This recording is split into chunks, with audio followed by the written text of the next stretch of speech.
Welcome to Paul MDB. I'm still getting used to that new name myself, but I thought Paul MDB looks more human than PMDB videos, so it's get the videos out time and get the videos out I am in more ways than one with another upload here in this original channel of mine, where I give my top 5 characters of the original James Bond film, Dr. No, and my top 5 wrestlers from St. Valentine's Day 1999.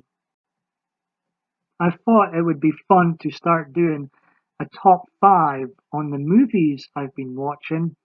I've ranked and rated the Bond movies to death. So I thought we'd, dive deeper into them and give whom I believe are the top 5 characters of Dr. No, the original Bond film released in 1962, 58 years ago.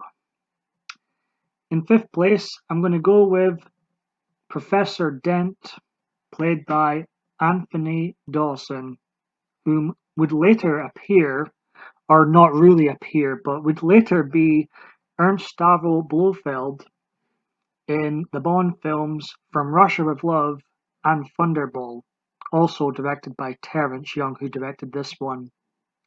But you don't actually see Anthony Dawson's face in those films. Fourth place, I'm going to go with Ursula Andress, whom played Honey Rider. She, like the title character Dr. No, appear in the third act of the film, so it's we're well into the film before she actually arrives from the sea, and she's certainly one of the most attractive Bond women ever. I don't think she's the most attractive Bond woman in my opinion.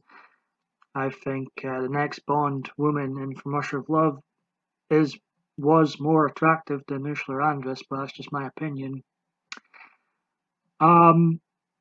She also appears, Ursula Andress appears in the Bond spoof Casino Royale 1967, and is one of the very few good things about that specific Bond spoof. In third place, I'm going to go with the title character himself, Dr. No, played by Joseph Wiseman. I recently found out Joseph Wiseman wasn't particularly happy to be in this, what he called a B movie at the time, and was a bit annoyed throughout his life that all he seemed to be known for was playing the title character Dr. No, which I thought, like Ursula Andress, you don't see Dr. No until the third act of the film, till the very end. And I really enjoy his dialogue with Sean Connery as James Bond in one of the final scenes when they have their dinner scene before Bond is locked up.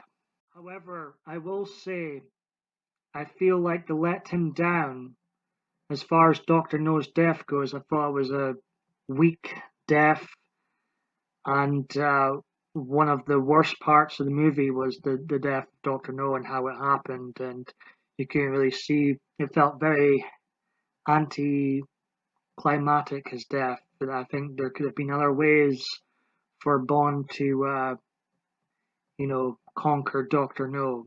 My second place is Bernard Lee, whom played M in this movie and would play M for 11 consecutive Bond films, all the Connery ones, official ones, the George Lazenby gem, and 4 Roger Moore ones. He was set to appear in For Your Eyes Only, the 12th James Bond film, but Bernard Lee passed away before shooting began.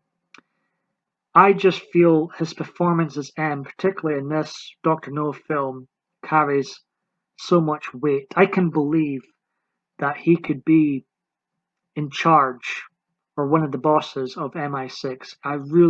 He plays it straight, he plays it believable.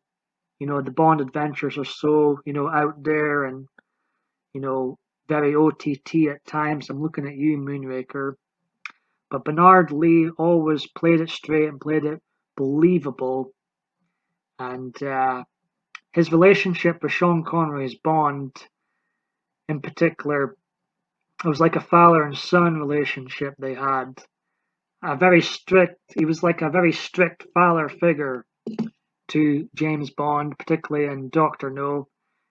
And at times later on in the series, he gets a bit grouchy, particularly in The Man with the Golden Gun. He's in a very bad mood during that film, telling Q to shut up. Is irritated by Roger Moore's Bond. Number one spot, Terence Young named the three ingredients that made Doctor No, that made James Bond work in the first place. And those three ingredients were Sean Connery, Sean Connery, Sean Connery. How could Sean Connery as James Bond not be my number one spot here? What would a James Bond film be without James Bond? It might, years from now, turn into something that looks like Charlie's Angels, featuring James Bond, But in 1962, it was Sean Connery that put Bond on the map. I give his performance in Doctor No here an 8, a solid 8 out of 10. The only time he would slip up a little bit, but still be good, would be You Only Live Twice in the official series. I give his performance in You Only Live Twice a 7 out of 10. I feel like he phoned it in, but it's still Sean Connery as Bond. His best performance came, in my opinion, in From Russia with Love, which I give a 10 out of 10.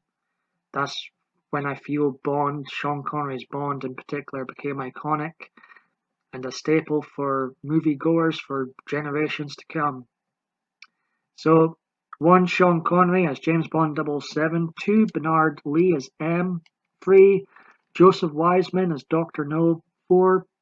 Ursula Andress as Honey Rider, and my 5th spot I'm going with Anthony Dawson as Professor, the shady one, Professor Dent. Still here? Well, I appreciate you sticking around. My top 5 for St. Valentine's Day Massacre 1999, the February WWF pay-per-view, the one and only St. Valentine's Day Massacre, produced by the World Wrestling Federation. Top spot goes to Mr. McMahon. His feud with Steve Austin, as I've said many times, was the best feud in wrestling. And at times, he really elevated Steve Austin and made him the star that he would become during this time. And his character was off the chain at this show, and he deserves my number one spot here. A lot of wrestling marks would roll their eyes at Mr. McMahon being my number one spot, but he drew me in much more than a lot of other wrestlers around this time and later on. 2. Stone Cold Steve Austin, 3. Mankind, 4. The Rock, and 5th place Al Snow, whom had quite a memorable hardcore match with Hardcore Holly, whom almost appeared in this list, but I decided to go with Mankind 3, Rock 4, and Al Snow 5.